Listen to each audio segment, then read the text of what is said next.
हर वो रिश्ता जिसमें एहसास बसता हो अनमोल है।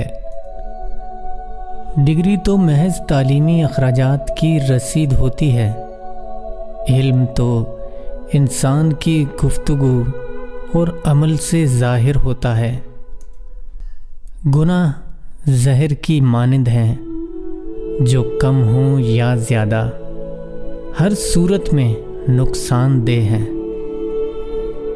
इज्जत के मोती पर ज़रा भी मैल आ जाए तो सैकड़ों दरिया भी उसे धो नहीं सकते।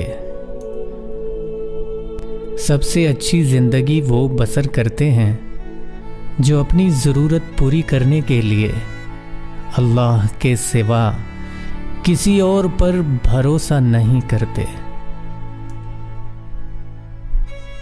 इंसान सब कुछ भूल